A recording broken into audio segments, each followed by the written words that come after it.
اس نے یہ تک نہیں دیکھا کہ اس کی ماں 1 ماہ کے بعد میں گھر آیا ہوں وہ مجھے ملنے کے لیے ترس رہی ہوگی۔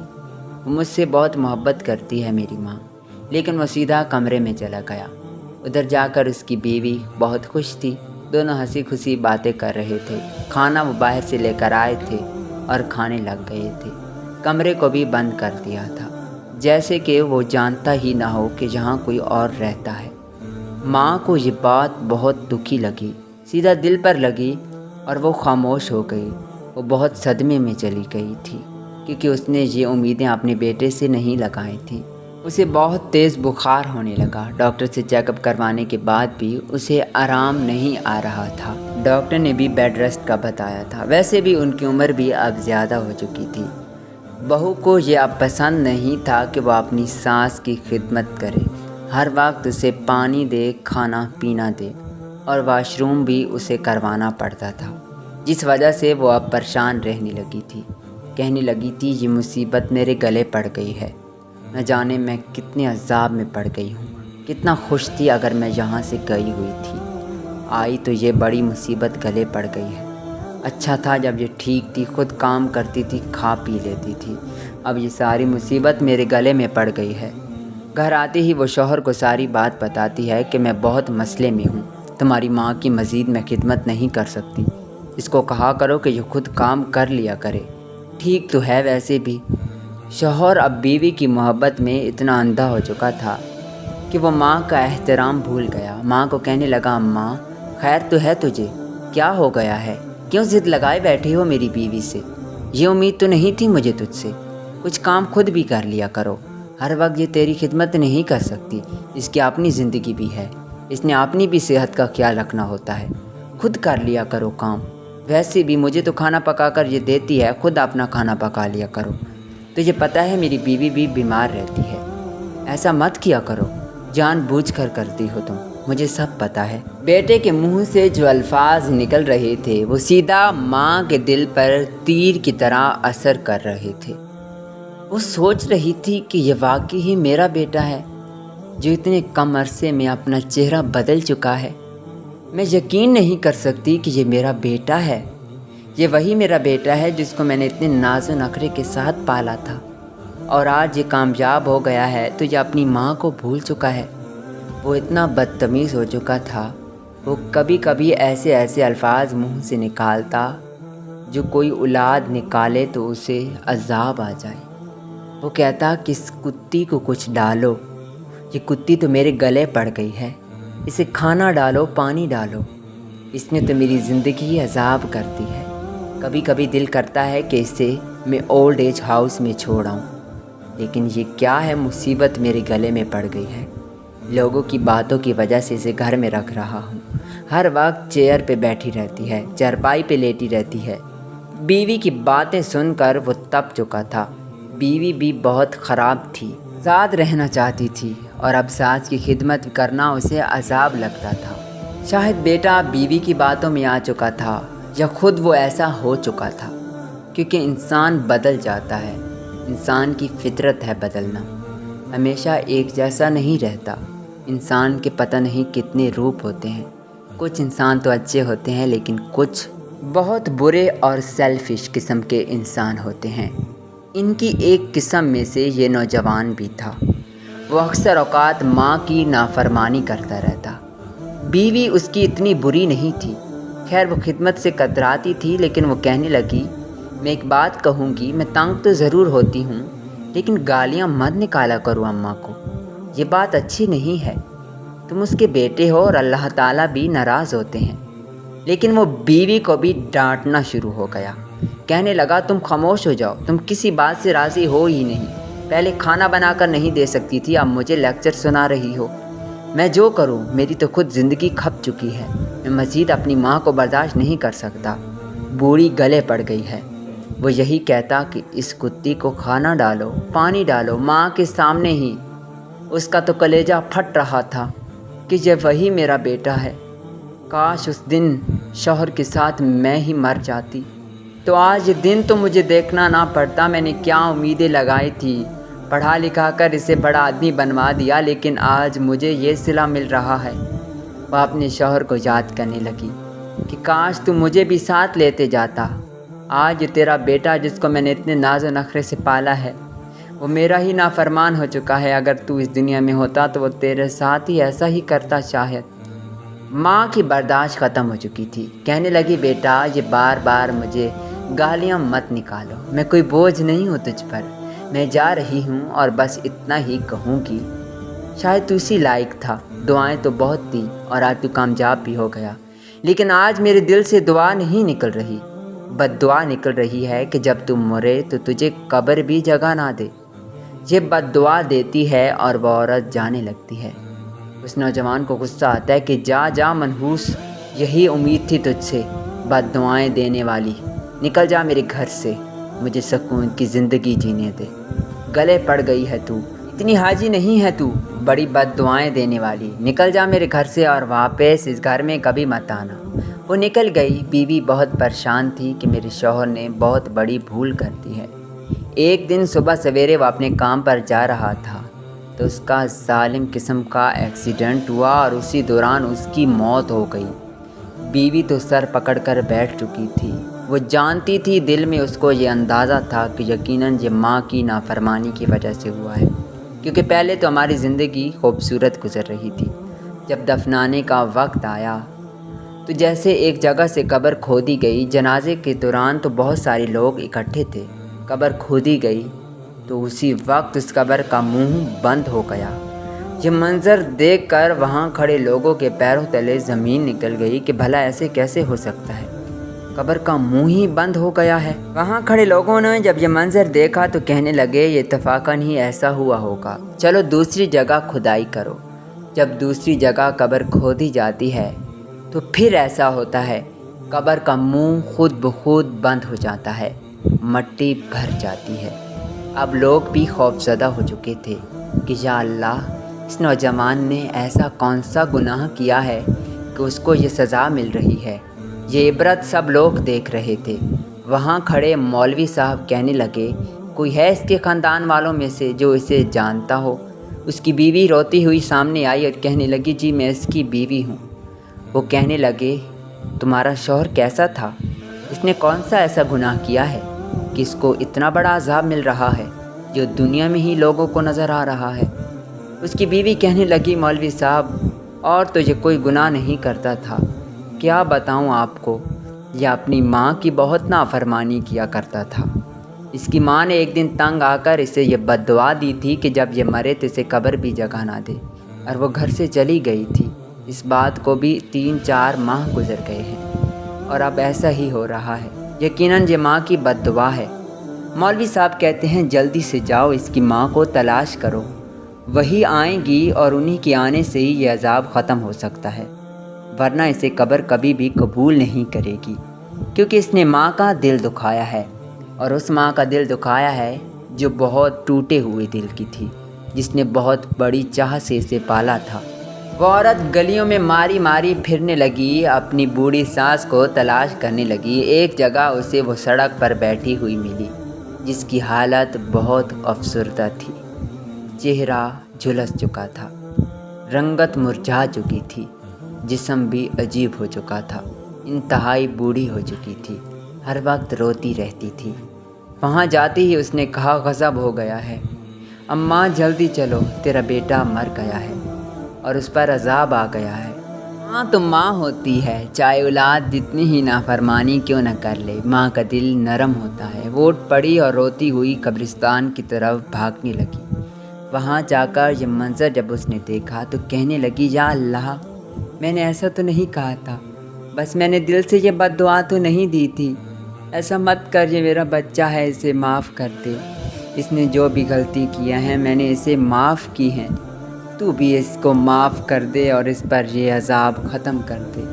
اے میرے رب، یہ ایک مجبور ماں کی دعا ہے، سن لے دعا، اور اس کی قبر کو کہے کہ یہ کھول دے منہ اپنا۔ جیسا ہی اس کی ماں نے یہ کہا تو جو پہلی قبر تھی وہ خود بخود کھل گئی۔ لوگ یہ دیکھتے ہی گڑ گڑا اٹھے اور رونے لگے۔ جی دوستوں، یہ واقعہ کوئی جھوٹا واقعہ نہیں، یہ ایک سچا واقعہ ہے۔ ماں کا بہت بڑا مقام ہے، اسی لیے تو اللہ تعالیٰ نے ماں کے قدموں تلے جنت رکھی ہے۔ اپنی ماں کی خدمت کریں اور دعائیں لیجئے، نہ کہ نافرمانی کر کر ایسا انجام لیجئے۔ جی دوستوں، اللہ سے دعا ہے کہ اللہ تعالی ہم سب کو ماں باپ کی فرما برداری کرنے کی توفیق عطا فرمائے۔